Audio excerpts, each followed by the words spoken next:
The euro is to currencies what Tinder is to apps. Everybody loves to criticize it, but at the end of the day, a lot of people you wouldn't expect to use it totally do. I'm sure many of you have heard economists and experts of all kinds making predictions about the end of the single European currency. The best thing Germany could do for Europe is to quit the single currency, but it won't. Larry Elliott for The Guardian.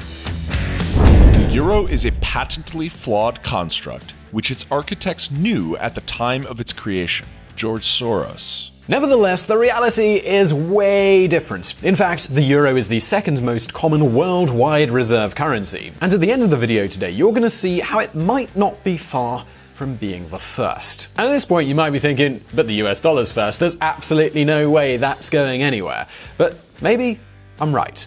Look, 1/3 of international trade uses the euro as its exchange currency. 20% of the reserve currencies from central banks are denominated in euros. And many other countries also issue debt in this currency.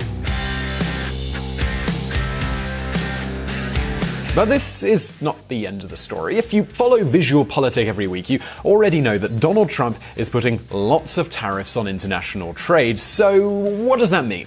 Well, think about it. If Americans are going to buy less stuff abroad, there will be fewer dollars in circulation. And then you've got to think about who's signing free trade deals with seemingly everyone. And of course, that's the European Union. They've already passed a treaty with Canada, the so-called CETA, but this is not the only one. In the last 2 years, Europe has reduced tariffs with Japan, Mexico, and many other countries. In other words, the more Europeans buy abroad, the more euros there will be in circulation. This means there could be a moment where instead of having one hegemonic reserve currency, we might have two: the US dollar and the euro. So I can probably guess what you're thinking right now. I mean, what good does this really do anyone? Is it actually useful for the Europeans to have the euro as the hegemonic currency? Well, yeah, and at the same time, no. If you're watching this from an EU country and you have a company, well, having the euro as the world's reserve currency, it's not going to help you very much.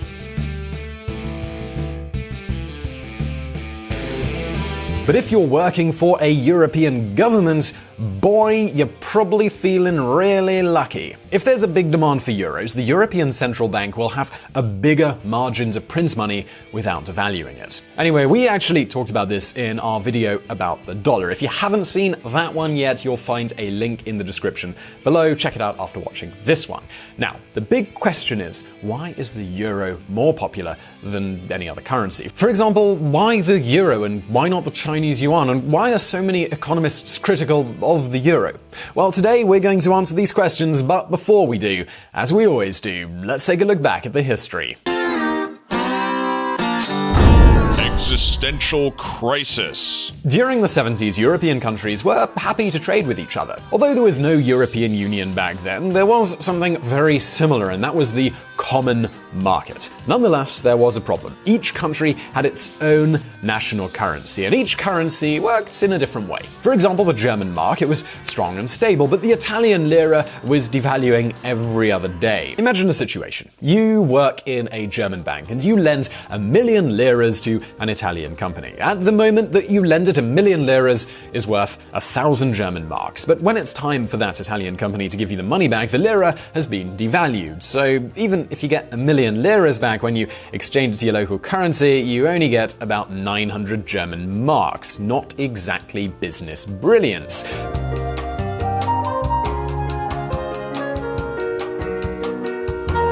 Alright, so in order to avoid this, European politicians, they met together in a room, and I'm really not making this up. Apparently they decided to try something called the snake in the tunnel. So here the snake is kind of a metaphor for currency fluctuations, because currencies go up and down, like apparently a snake goes up and down. So if you don't want the snake to go crazy, you make a tunnel and put the snake in the tunnel, that way the currency doesn't fluctuate. Look, the only possible excuse for this sort of analogy was that it was the 1970s, Bob Marley was alive, bell-bottoms were trendy, it was just a really different time.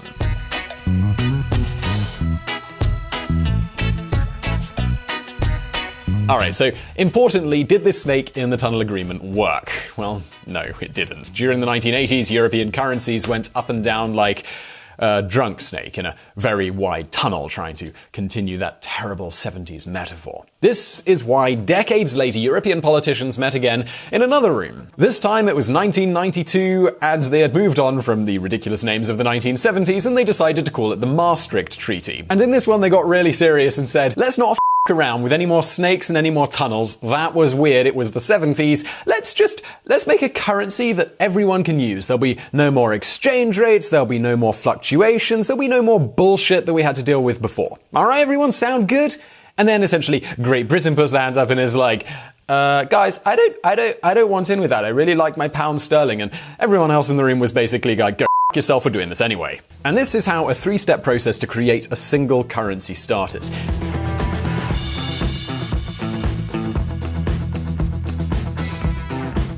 In 1999, all the EU stock markets started listing in euros, and later on European citizens started using the new coins for their daily trades. Today we've all gotten used to hearing about the euro like any other normal currency, but make no mistake, back then it was an unprecedented financial experiment. And this is how the first critics came to be. Europe exemplifies a situation unfavorable to a common currency. It is composed of separate nations speaking different languages with different customs and having citizens feeling far greater loyalty and attachment to their own country than to a common market or to the idea of Europe.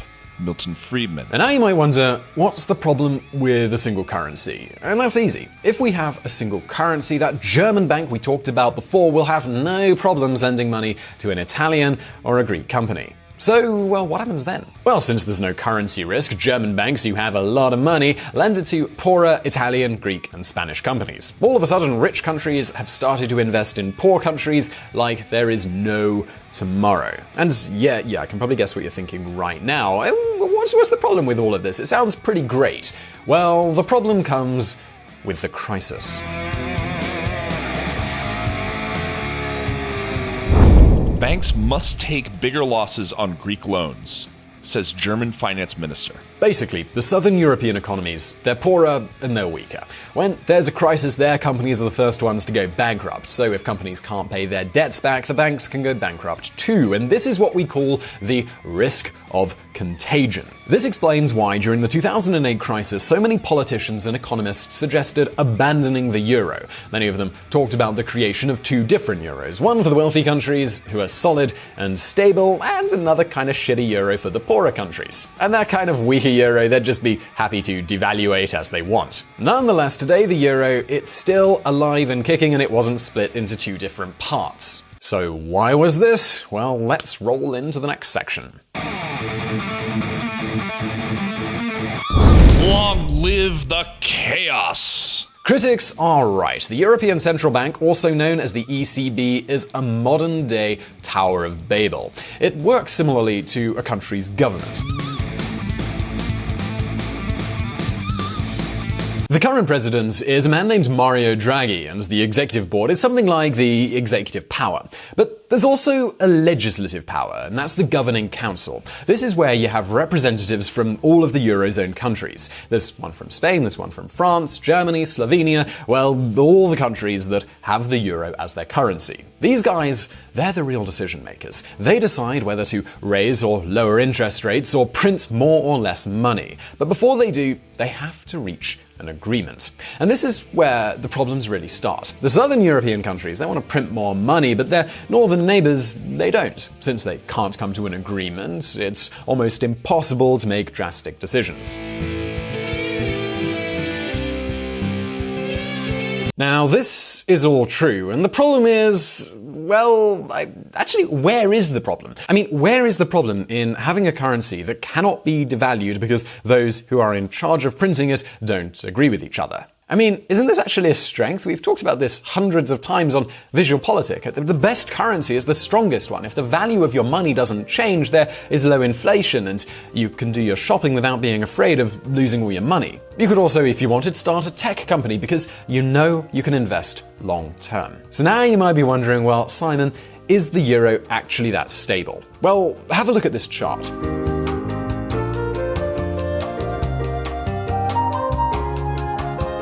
Here you can see a comparison between the monetary supply, the so-called M2 of the ECB, and the American Federal Reserve. Can you see how they go hand in hand? In less than 20 years, the euro has become as solid as the American dollar. In fact, Europeans have already forgotten what inflation even is. For a better understanding, the American Federal Reserve has two main goals: keeping inflation low and keeping unemployment low as well. The European Central Bank, instead, has just one goal on their agenda, and that's monetary stability. And so far, well, they've achieved it. So yeah, we can say that the euro is as solid and abundant as the US dollar, but the question is now, could it be even more solid and even more abundant? And the short answer is yeah. Today, the Eurozone has around 320 million inhabitants. That's almost the same as the United States. But despite the European economy being smaller than the American one, the Eurozone can increase as long as new countries join it. In the last 10 years, 6 new countries have adopted the euro as their currency. And despite the fact that the political climate is not currently very much in favor of it, Poland or the Nordic countries might end up joining the euro at some point as well.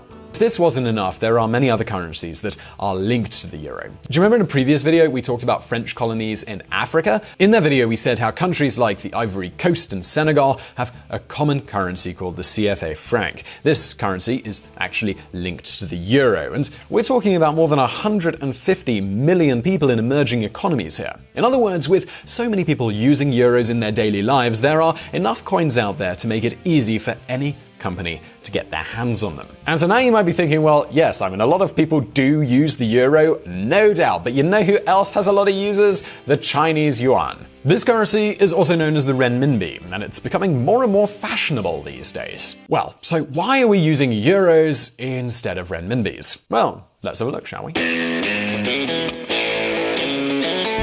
The flaws of the yuan. Well, you're absolutely right. China is full of a lot of people who are using this currency for their daily transactions. This means high demand for this currency and lots of notes and lots of coins in circulation. At first glance, this should be enough for the yuan to become an international reserve currency. But there is a problem. China puts 15,000 United States dollars annual personal cap on overseas bank card withdrawals. Yeah, you heard that right. China does not want yuans to leave the country. This is why they put lots of capital controls in place. In other words, finding yuans in the international market, it's not an easy job. In fact, China wants to avoid Chinese businessmen taking money out of the country. Hence, the Chinese People's Bank has lots and lots of restrictions. And as you can imagine, in a dictatorship like the Chinese one, it's hard to believe in the independence of their central bank. In other words, if Xi Jinping needed to, he could simply change the rules and just start printing as much money as he wanted. Don't believe me? Well, do you really think a political system doesn't affect a currency? If you do, you should probably watch our video on Turkey. There you'll see what happens when you mix authoritarianism and economic crisis, and it's not good. For now, though, it's your turn. Do you think the euro can become as important as the dollar? Or maybe we see a brand new crisis destroying the European single currency? Please leave your answer in the comment section below, and also visit the Reconsider Media website. They are the podcast that provided the vocals in this episode that were not mine. And don't forget, we publish brand new videos every week, so hit that subscribe button and click the bell icon so you'll always receive a notification when we publish a new video. And if you like this episode, give it a thumbs up, share it with a friend. As always, I'll see you in the next episode. And if you want to learn more about politics and hear even more of my lovely voice, you can join us at Reconsider Media. We have a podcast at reconsidermedia.com/podcast. See you there.